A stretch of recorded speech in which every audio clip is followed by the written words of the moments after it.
बूढ़े गिद्ध ने बताया कि बुढ़ापे में औलाद साथ क्यों छोड़ जाती है। एक जंगल में एक बहुत बड़ा बरगद का पेड़ था। उस पेड़ पर विश्राम करने के लिए हजारों प्रकार के पक्षी रोजाना आया करते थे। उस पेड़ पर रहकर पक्षी अपार आनंद की अनुभूति प्राप्त किया करते थे। इसीलिए कहते हैं कि जब हम एक स्थान पर लंबे समय तक रहते हैं तो हमें उस स्थान से लगाव हो जाता है। इसी तरह से उस पेड़ पर रहने वाले सभी पक्षियों को उस बरगद के पेड़ से बहुत ही लगाव हो गया था। एक समय की बात है, उस जंगल में सूखा पड़ गया और कई वर्षों तक पानी नहीं बरसा। इसी वजह से जंगल के सारे पेड़ पौधे सूखने लगे। वह बरगद का पेड़ भी पानी न मिलने के कारण धीरे धीरे सूखने लगा। इसके अलावा समस्त पक्षी भी उस वृक्ष को छोड़कर जाने लगे। जब वह पेड़ एक दिन पूरी तरीके से सूख गया, जब उस वृक्ष के पत्ते और डालियां नीचे गिरने लगे, तो उस पेड़ पर रहने वाले सभी पक्षी उस पेड़ को त्याग कर किसी दूसरी जगह पर चले गए। केवल बेचारा एक बूढ़ा गिद्ध उस बरगद के पेड़ पर अकेला ही बैठा रह गया। उसने देखा उस पेड़ पर रहने वाले सारे पक्षी एक एक करके उस पेड़ से जा चुके हैं। कुछ पक्षियों ने उस बूढ़े गिद्ध से भी चलने के लिए कहा, परंतु उस बूढ़े गिद्ध ने जाने से मना कर दिया। उस बूढ़े गिद्ध ने सोचा कि मेरा जन्म तो इसी पेड़ पर हुआ है, इसी पेड़ पर मैं खेल कूद कर बड़ा हुआ हूँ। मेरे जीवन के सारे सुख इसी पेड़ बरगद के पेड़ ने दिए हैं, और आज जब इस पेड़ पर मुसीबत आ पड़ी है तो इसे मैं मुसीबत में छोड़कर भला कैसे चला जाऊं। इस पेड़ ने मुझे पाल पोस कर बड़ा किया है, इसने सुख दुख में मेरा साथ दिया है, इसलिए मैं इस वृक्ष का ऋणी हूँ। मैं जीते जी इस पेड़ को छोड़कर नहीं जाऊंगा। वे लोग बड़े खुदगर्ज होते हैं जो अपने माता पिता को बुढ़ापे की अवस्था में छोड़कर चले जाते हैं, या फिर विदेश में रहकर सुखपूर्वक जीवन यापन करते हैं, और अपने सुख के कारण वह अपने घर पर रहने वाले अपने बूढ़े माता पिता को भूल जाते हैं। तो ऐसी संतान के लिए धिक्कार है जो बुढ़ापे की अवस्था में अपने माता पिता का सहारा न बन सके। मित्रों, सोचो, जब तुम असहाय थे तो तुम्हारे माता पिता ने तुम्हारा साथ छोड़ा था। जब तुम बीमार हो गए थे तब वे तुम्हें छोड़कर कहीं गए थे क्या? जब तुमने किसी से झगड़ा किया या तुम कभी संकट में पड़े थे तो क्या ऐसे में तुम्हारे माँ बाप ने तुम्हें अकेला छोड़ा था?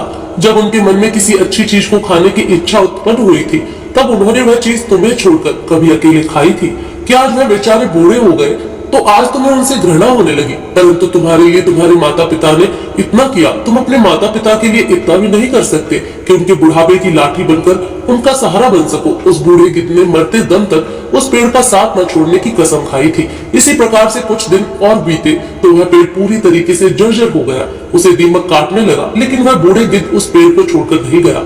दिन में थोड़ा बहुत इधर उधर घूमकर अपना भोजन जुटा लेता था और शाम होने पर इस सूखे बरगद के पेड़ पर आकर बैठ जाता था। इस तरह कई दिन हो गए। जो पक्षी उसे छोड़कर दूसरे स्थान पर चले गए थे, उन्होंने सोचा कि बूढ़ा गिद्ध अभी भी उस सूखे वृक्ष पर बैठे रहते हैं, क्यों ना हम सब मिलकर उनके पास चले और उन्हें समझा बुझाकर अपने पास बुला लाए।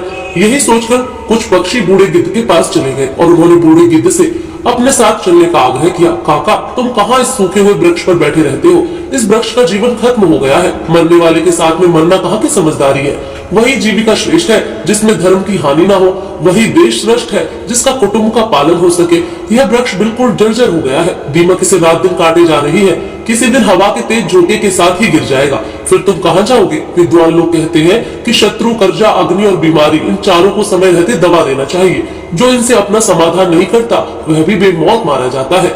ठीक इसी प्रकार तुम्हें भी इस वृक्ष को छोड़कर किसी हरे भरे स्थान पर अपना निवास बना लेना चाहिए। मित्रों, समस्त पक्षियों के समझाने पर भी बूढ़ा गिद्ध पेड़ को छोड़ने को तैयार नहीं हुआ।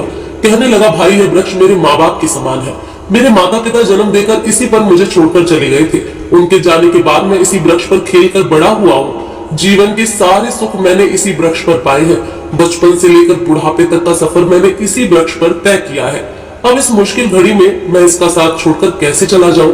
यह मेरी सबसे बड़ी खुदगर्जी होगी। कहते हैं भक्त, सेवक और शरणगत जो यह कहता है कि मैं आपका ही हूँ। इन लोगों को संकट पड़ने पर भी नहीं छोड़ना चाहिए। जो इन्हें संकट में छोड़कर जाता है उन्हें बहुत बड़ा पाप लगता है, और जिसने अपना पालन पोषण किया हो, दुख सुख में साथ न छोड़ा हो, जो ऐसे माता पिता को छोड़ता है उस संतान को कभी मनुष्य योनि में जन्म नहीं मिलता। मैं अपनी मृत्यु तक इसी वृक्ष पर रहूंगा। आप लोग जाइए। यहाँ बूढ़े गिद्ध की बात सुनकर सारे पक्षी निराश हो जाते हैं। वे लौटकर वापस चले जाते हैं।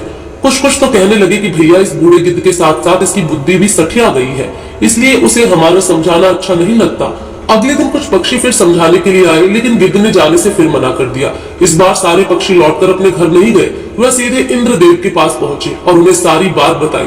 भगवान, हम जिस जंगल में रहते हैं वहाँ कई वर्षों से पानी नहीं बरसा है। पूरा जंगल सूखा पड़ा है, पेड़ पौधे सब सूख चुके हैं। उस जंगल के सभी जीव जंतु जंगल को छोड़कर दूसरे स्थान पर चले गए हैं। दर्द की बात यह है कि जिस बरगद पर हम लोग रहते हैं उस बरगद पर एक बूढ़ा गिद्ध भी रहता था। हम लोग तो चले आए, पर वह बूढ़ा गिद्ध उस बरगद के पेड़ को छोड़कर कहीं नहीं जाना चाहता। वृक्ष सूखकर जर्जर हो गया है, वह कभी भी गिर सकता है। हम लोग उसे समझाने गए थे, पर वह फिर भी उस वृक्ष को छोड़ने के लिए तैयार नहीं है। वह कहता है कि मरते दम तक मैं इस वृक्ष का साथ नहीं छोड़ूंगा। इसीलिए हे भगवान, आप स्वयं चलकर उन्हें समझा दीजिए, शायद वह आपका कहना मान जाए। मित्रों, पक्षियों के निवेदन को इंद्र ने स्वीकार कर लिया और इंद्रदेव भी उन पक्षियों के साथ उस वन में जाकर बूढ़े गिद्ध को समझाने लगते हैं। हे गिद्धराज, मैं देवराज इंद्र तुम्हें समझाने आया हूँ। यह वृक्ष बहुत ही जर्जर स्थिति में पहुंच गया है, इसकी डालियां सूख गई है, इसमें छाया के लिए एक भी पत्ता नहीं बचा है और आप भी बहुत बूढ़े हो गए हैं। किसी दिन यह वृक्ष गिर गया तो आपकी मृत्यु हो सकती है, इसलिए इस वृक्ष को छोड़कर किसी सुरक्षित स्थान पर चले जाइए। मित्रों, इंद्र की बात सुनकर बूढ़ा गिद्ध कहने लगा, हे भगवान, एक बात बताओ, जब मेरा जन्म हुआ था तो मेरे माता पिता मुझे इसी वृक्ष पर छोड़कर स्वर्ग सिधार गए। मैं जब असहाय था तो मुझे इसी वृक्ष ने पाल पोस कर बड़ा किया। मैं इसी पर खेल कूद कर बड़ा हुआ हूँ, इसी पर मैंने सारे सुख उठाए हैं। इसी वृक्ष पर रहते रहते मैं बूढ़ा हो गया। मेरा पूरा जीवन इसी वृक्ष की छांव में बीता है। आज जब इस वृक्ष पर विपत्ति आ गई तो मैं इसे छोड़कर कैसे चला जाऊं? अक्सर लोग यही करते हैं कि विपत्ति आने पर और गरीबी में वह अपने हितैषियों का, अपने बंधु बांधवों का साथ छोड़कर चले जाते हैं। मैं उन मतलबी लोगों की तरह नहीं हूँ। मैं मरते दम तक, आखिरी सांस तक अपने माता पिता के तुल्य इस वृक्ष का साथ निभाऊंगा। गिद्ध का ऐसा अद्भुत प्रेम देखकर इंद्र खुश हो जाते हैं और कहते हैं कि मैं तुम्हें वरदान देना चाहता हूँ कि तुम बताओ तुम्हें क्या चाहिए। तब गिद्ध कहता है कि भगवान, यदि आप देना चाहते हो तो मुझे वरदान नहीं चाहिए, बस इस बरगद को वरदान दे दीजिए ताकि यह हरा भरा हो जाए, इसकी आयु बढ़ जाए। मैं तो वैसे भी बूढ़ा हो चुका हूँ, थोड़े बहुत ही दिन का जीवन बचा है। मेरे बाद इस वृक्ष की छाया में हजारों पक्षी सुखी रहेंगे, सबका भला होगा तो मुझे भी खुशी होगी।